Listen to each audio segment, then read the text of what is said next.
Hello, I am Rafiq Ahmed and I welcome you all in this class of linear algebra.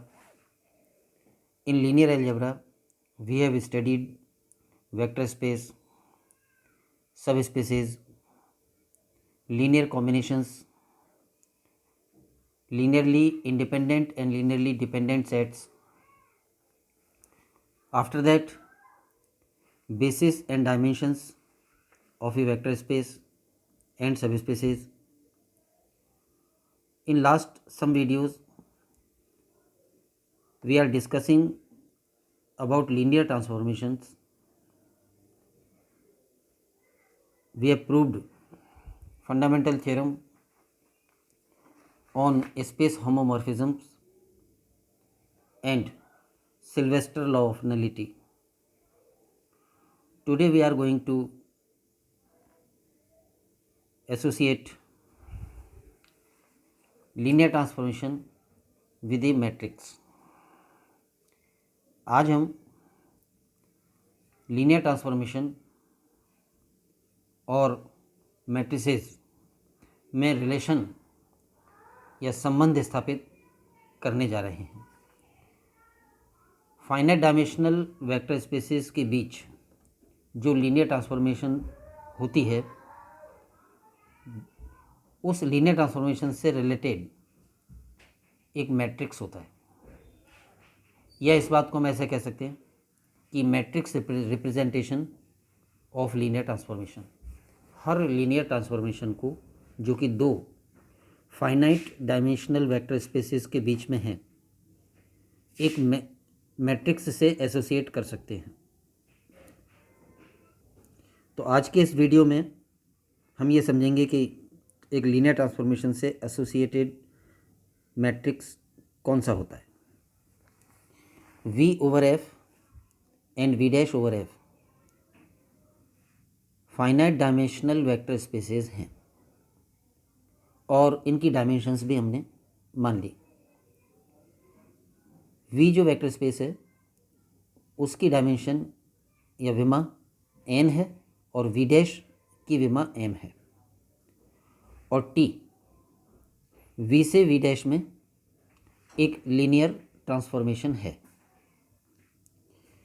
इन दोनों vector spaces की अपनी अपनी कोई basis हैं, आधार हैं.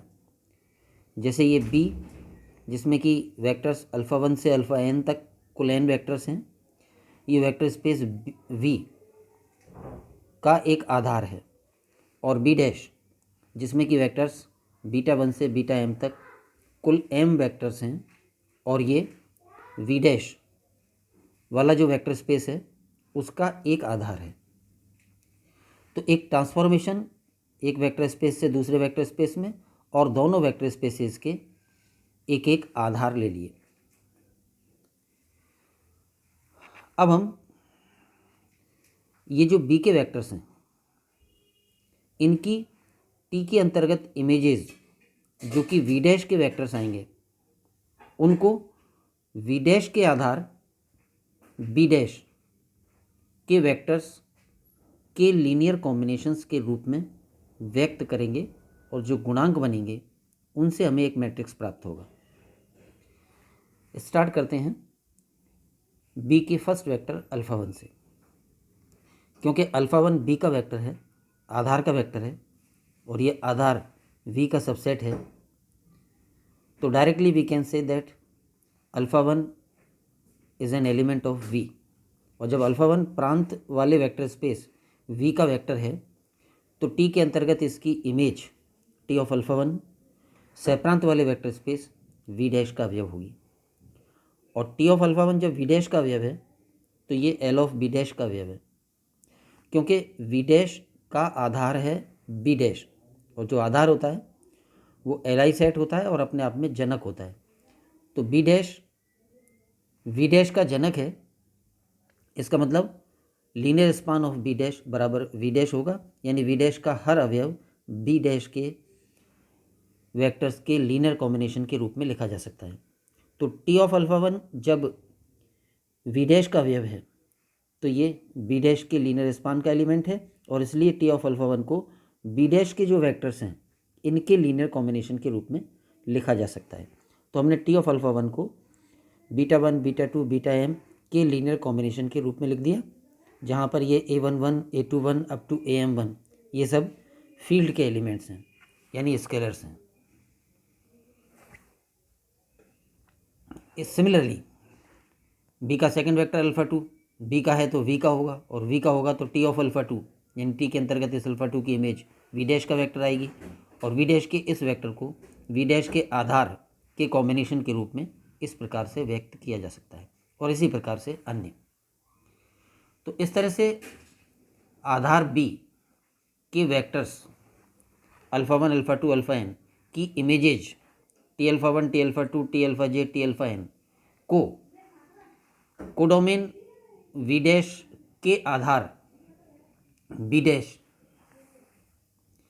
के अवयवों के कॉम्बिनेशंस के रूप में व्यक्त कर दिया, और कॉम्बिनेशंस के रूप में व्यक्त करने पर ये जो गुणांक आए हैं वो सब फील्ड एफ के एलिमेंट्स होंगे। ये जो इक्वेशन सिस्टम बन गया, समीकरण निकाय बन गया, कैसे बना एक बार फिर बोलें। डोमेन वाले vector space V over F के आधार B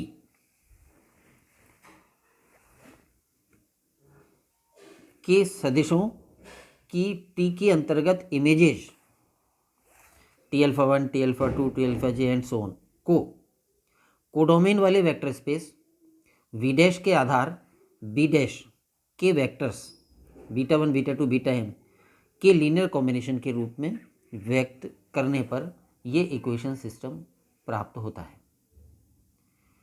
अब इस इक्वेशन सिस्टम को मैट्रिक्स फॉर्म में लिख दें। ये लेफ्ट हैंड साइड की टर्म्स एक कॉलम वेक्टर बन जाएगा, और राइट हैंड साइड की टर्म्स में ये A11 A21 AM1 A12 A22 AM2 ये एक मैट्रिक्स बना लेंगे, ये वाला, और बीटा 1 बीटा 2 बीटा m ये कॉलम वेक्टर बन जाएगा। जैसे कि इसको वापस सॉल्व करें तो वही इक्वेशन निकाय आ जाएगा। जैसे राइट हैंड साइड में इस फर्स्ट रो को इस कॉलम से मल्टीप्लाई करेंगे तो आएगा A11 beta 1 plus A21 beta 2 up to AM1 beta m, और वो इक्वल होगा टी अल्फ़ा 1 की। फर्स्ट इक्वेशन आ जाएगी। Similarly other equations. तो जो लीनियर इक्वेशन सिस्टम ये बना, इसको हमने मैट्रिक्स फॉर्म में व्यक्त कर दिया, और मैट्रिक्स फॉर्म में व्यक्त करने पर ये जो कोफिशिएंट्स का मैट्रिक्स बना स्केलर्स का, इसे हम कहेंगे गुणांक मैट्रिक्स AGI n/m। ये n/m साइज का मैट्रिक्स होगा। इसमें जो रो हैं, नंबर ऑफ रोज वो n होंगी, और नंबर ऑफ कॉलम्स m होंगे। तो ये n/m का एक मैट्रिक्स बनेगा। इस मैट्रिक्स का ट्रांसपोज मैट्रिक्स ले लें, परिवर्त। तो ये AGI n/m है, तो वो AIJ m/n हो जाएगा। इस गुणांक मैट्रिक्स का परिवर्त मैट्रिक्स उस मैट्रिक्स को जो कि इस गुणांक मैट्रिक्स का ट्रांसपोज करने पर प्राप्त होगा, उस मैट्रिक्स को दोनों वेक्टर स्पेसेस के जो आधार हैं B और B डैश, उनके सापेक्ष रैखिक रूपांतरण T का मैट्रिक्स कहते हैं। इस तरह से यहाँ पर हमने क्लियर किया कि एक लीनियर ट्रांसफॉर्मेशन का दोनों वेक्टर स्पेसेस के दिए गए आधारों के सापेक्ष मैट्रिक्स क्या होता है। इस मैट्रिक्स को सिंबल हम क्या दे रहे हैं, M B dash B of T, या M B B dash of T. M for matrix, B और बी डैश प्रांत और सप्रांत वाले वेक्टर स्पेसेस के आधार हैं, और टी ट्रांसफॉर्मेशन का नाम है।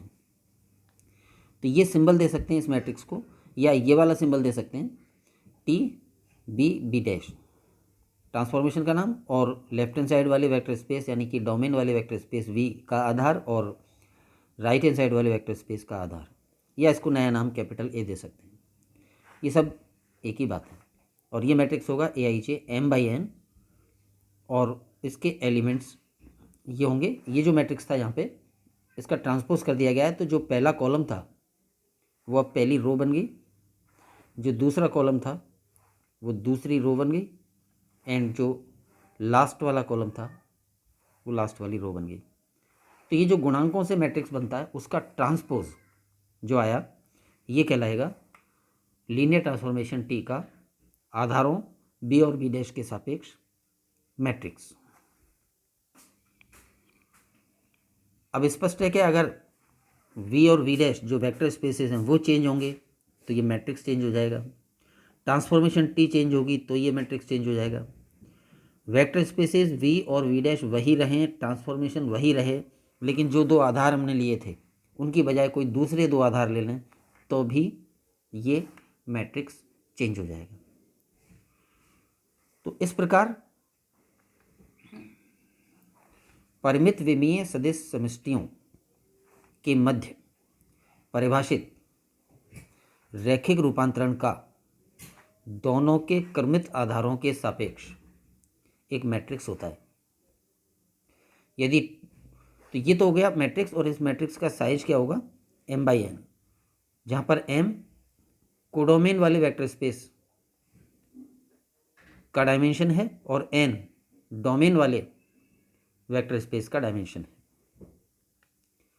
अगर ये ट्रांसफॉर्मेशन t v से v डैश में ना होकर v से इटसेल्फ v में ही होती, यानी कि प्रांत और सहप्रांत वाले वेक्टर स्पेस सेम होते, तो जाहिर सी बात है कि जो मैट्रिक्स आएगा ये वो स्क्वायर मैट्रिक्स आ जाएगा। जैसे ये फिलहाल m/n का आ रहा है तो वो n/n का आ जाएगा, क्योंकि प्रांत और सहप्रांत दोनों वेक्टर स्पेस सेम है और दोनों का सेम ही आधार लिया जाए। जैसे कि अभी हमने आधार बी और बी डैश लिए थे, तो प्रांत वाले का जो आधार लें वही सहप्रांत वाले का भी आधार हो। तो यदि t from v/f into v/f itself रैखिक रूपांतरण, जिसको कि हम लीनियर ऑपरेटर या संकारक भी कहते हैं, जब प्रांत और सहप्रांत सेम वेक्टर स्पेस होते हैं तो लीनियर ट्रांसफॉर्मेशन को लीनियर ऑपरेटर भी बोल देते हैं, हो तब v/f के किसी क्रमित आधार b α1 अप टू αn के सापेक्ष टी का मैट्रिक्स, तो फिर उसको सिंबल हम दे देंगे m/b ऑफ टी या कैपिटल ए, और वो aij n/n साइज का वर्ग मैट्रिक्स होगा। तो यहाँ पर हमने ये दिखाया है कि एक ट्रांसफॉर्मेशन से एसोसिएटेड मैट्रिक्स कैसा होता है। अब हम जो कुछ हमने यहाँ पर समझा है उसको एग्जाम्पल से और समझें। V2 over the field R ये वेक्टर स्पेस है, और V3 over the field R ये भी वेक्टर स्पेस है, और इन दोनों वेक्टर स्पेसेस से हम काफ़ी परिचित हैं। मैक्सिमम हम इन्हीं का एग्जांपल लेते हैं। V2 में 2 कंपोनेंट वाले वेक्टर्स होते हैं, V3 में 3 कंपोनेंट वाले वेक्टर्स होते हैं। V2 की विमा 2 होती है, V3 की विमा 3 होती है। V2 से V3 में एक ट्रांसफॉर्मेशन T डिफाइन की गई, तो डेफिनेशन का मतलब हो जाएगा कि V2 का कौन सा वेक्टर V3 के किस वेक्टर से संबंध रखता है। तो वो परिभाषा यह है कि T के अंतर्गत V2 का वेक्टर A1 A2 यानी 2 कंपोनेंट वाला वेक्टर की इमेज ये आएगी जो कि V3 का वेक्टर होगी। A1 plus A2 first component होगा, 2A1 minus A2 second component होगा, और 7A2 थर्ड कंपोनेंट होगा। For all A1 A2 belongs to V2। ये एक ट्रांसफॉर्मेशन हमने डिफाइन कर दी। अब हम इसको ये प्रूव करने नहीं जा रहे हैं कि ट्रांसफॉर्मेशन है, वो एक अलग काम हो जाएगा। हम ये कह रहे हैं कि ये ट्रांसफॉर्मेशन है, ये तो गिवन है, हमें केवल इस ट्रांसफॉर्मेशन का मैट्रिक्स ज्ञात करना है। और मैट्रिक्स जब ज्ञात करते हैं तो V2 का कौन सा आधार और V3 का कौन सा आधार लेना है, जिनके सापेक्ष हम मैट्रिक्स ज्ञात करना चाहते हैं, तो वो हमने ले लिया है मानक आधार, जो कि इन वेक्टर स्पेसेस की स्टैंडर्ड बेसिस होती हैं, उनके सापेक्ष करना है। अब इसका सॉल्यूशन देखें। V2 ओवर R और V3 ओवर R क्रमशः 2 तथा 3 विमीय सदिश समष्टियाँ हैं। V2 and V3 are respectively 2 and 3 dimensional vector spaces, जिनके मानक आधार क्या होते हैं, इकाई सदिशों के समुच्चय मानक आधार होते हैं। V2 का मानक आधार B, जिसमें 2 यूनिट वेक्टर्स होंगे E1 और E2, और V3 का मानक आधार B डैश मान लिया, उसमें 3 यूनिट वेक्टर्स होंगे E1 dash E2 dash and E3 dash. E1 और E2 जो यूनिट वेक्टर्स हैं वो V2 के हैं। हम जानते हैं कि ऐसे वेक्टर को यूनिट वेक्टर कहते हैं जिसका कोई भी एक कंपोनेंट 1 और बाकी के सारे कंपोनेंट 0 हों। तो E1 तो हो जाएगा वेक्टर 1 0 और E2 हो जाएगा वेक्टर 0 1। इसी तरह से V3 के 3 यूनिट वेक्टर्स 1 0 0 010 और 001 ये क्रमशः E1 dash, E2 dash, E3 dash इनको नाम दे दिया गया और ये आधार बनाते हैं B डैश। तो ये दोनों set of unit vectors V2 और V3 के आधार हैं। अब जैसा कि जो प्रोसेस हमारा था कि एक लीनियर ट्रांसफॉर्मेशन का मैट्रिक्स कैसे प्राप्त होगा, वही सेम प्रोसेस यहाँ पर इस उदाहरण में लगाएं। तो B का फर्स्ट वेक्टर E1 की T के अंतर्गत इमेज लें। रूपांतरण की परिभाषा दे रखी है। जिस V2 के वेक्टर की T के अंतर्गत इमेज लेते हैं तो V3 का कौन सा वेक्टर आता है या वो वेक्टर कैसे बनता है। दोनों कंपोनेंट के योग से तो फर्स्ट कंपोनेंट बनता है। फर्स्ट कंपोनेंट के दोगुने में से सेकंड कंपोनेंट घटाने पर सेकंड कंपोनेंट बनता है और सेकंड कंपोनेंट का 7 गुना थर्ड कंपोनेंट बनता है। ये इस ट्रांसफॉर्मेशन की डेफिनेशन दे रखी है। आधार B के दोनों वेक्टर्स E1 और E2 की T के अंतर्गत images T of E1 and T of E2 के, जो कि ये T ऑफ E1 और T ऑफ E2 सैप्रांत वाले वेक्टर स्पेस V3 के एलिमेंट होंगे। इनको सैप्रांत वाले वेक्टर स्पेस के आधार B डैश के तीनों वेक्टर्स के लीनियर कॉम्बिनेशन के रूप में व्यक्त करेंगे और कॉम्बिनेशन के रूप में व्यक्त करने पर जो गुणांक प्राप्त होंगे उनसे मैट्रिक्स बनेगा। तो T ऑफ E1 यानी T ऑफ वेक्टर 1 0 T की परिभाषा अनुसार फर्स्ट कंपोनेंट बनेगा दोनों के योग से, सेकंड कंपोनेंट बनेगा 2 into first component minus second component और थर्ड कंपोनेंट बनेगा 7 इंटू सेकेंड कंपोनेंट। तो ये 1 हो जाएगा, ये 2 हो जाएगा और ये 0 हो जाएगा। ये V3 का वेक्टर आ गया सैप्रांत का। अब इस V3 के वेक्टर को सैप्रांत के आधार B डैश के कॉम्बिनेशन के रूप में व्यक्त करें तो गुणांक हम मौखिक ही सोच सकते हैं। फर्स्ट कंपोनेंट ही फर्स्ट गुणांक हो जाएगा और first unit vector, second component second गुणांक हो जाएगा और second unit vector, third component third गुणांक हो जाएगा और थर्ड यूनिट वेक्टर। तो ये सॉल्व करने पर इतना ही आएगा। इसलिए इस वेक्टर को हमने आधार B डैश के 3 vectors E1 dash, E2 dash और E3 डैश के कॉम्बिनेशन के रूप में व्यक्त कर दिया। ये वाला वेक्टर E1 डैश है, ये वाला वेक्टर E2 डैश है और ये वाला vector unit vector E3 dash है।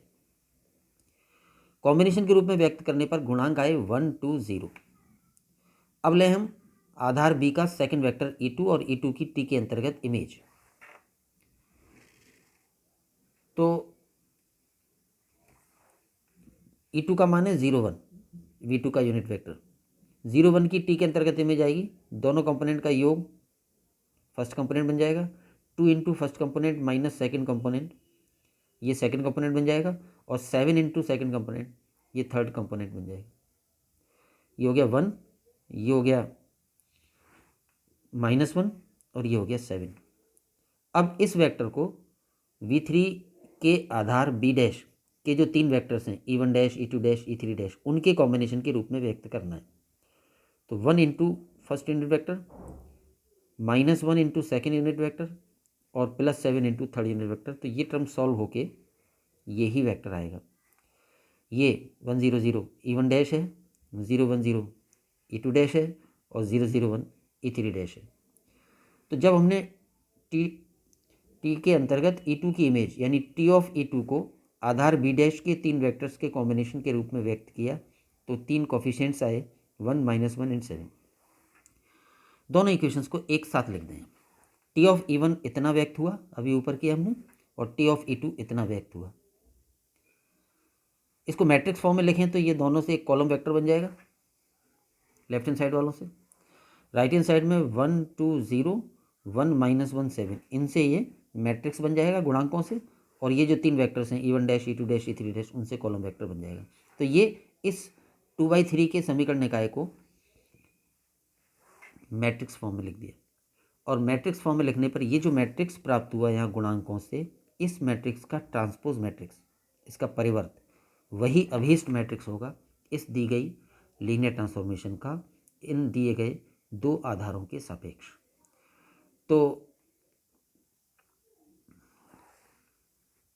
तब आधारों B और B डैश के सापेक्ष लीनियर ट्रांसफॉर्मेशन T का मैट्रिक्स होगा A, जिसको हम सिंबल देंगे M, B B dash T, और वो हो जाएगा ये जो गुणांक मैट्रिक्स आया था इसका ट्रांसपोज मैट्रिक्स, ट्रांसपोज। और ट्रांसपोज करने पर जो पहली रो है वो पहला कॉलम बन जाएगी और जो सेकंड रो है वो सेकंड कॉलम बन जाएगी। तो ये मैट्रिक्स दिए गए रैखिक रूपांतरण के संगत मैट्रिक्स है। इस तरह से हम दो फाइनाइट डायमेंशनल वेक्टर स्पेसेस के बीच कोई ट्रांसफॉर्मेशन डिफाइंड हो और दोनों के एक एक आधार ले लें तो उन आधारों के सापेक्ष उस ट्रांसफॉर्मेशन का एक मैट्रिक्स बनता है। इसे हम कहते हैं matrix representation of a linear transformation. यानी जो यहाँ पर हमें लीनियर ट्रांसफॉर्मेशन दे दी गई थी उसके संगत मैट्रिक्स ये है, या ये कह सकते हैं कि वो ट्रांसफॉर्मेशन इस मैट्रिक्स द्वारा रिप्रेजेंट की जा रही है। इस टॉपिक के बहुत डिटेल में हम नहीं जा रहे हैं, यहाँ पर हमने केवल ये शो किया है कि हर लीनियर ट्रांसफॉर्मेशन से रिलेटेड एक मैट्रिक्स होती है। बात यह भी है कि हर मैट्रिक्स से रिलेटेड एक लीनियर ट्रांसफॉर्मेशन बनाई जा सकती है वेक्टर स्पेसेस के बीच में, इसका कन्वर्स प्रोसेस लगा के, लेकिन उस डिटेल को हम नहीं लेंगे। हम eigenvalues and eigenvectors वाला चैप्टर शुरू करने जा रहे हैं। उससे पहले जो ये ट्रांसफॉर्मेशंस में से हमें कितना समझना ज़रूरी है वो हम पिछले 2-3 वीडियो से ले रहे हैं, और नेक्स्ट वीडियो में या नेक्स्ट के बाद वाले वीडियो में हम eigenvalues and eigenvectors वाला चैप्टर शुरू करेंगे। इस वीडियो में इतना ही रखते हैं। Thanks to all. जय हिंद।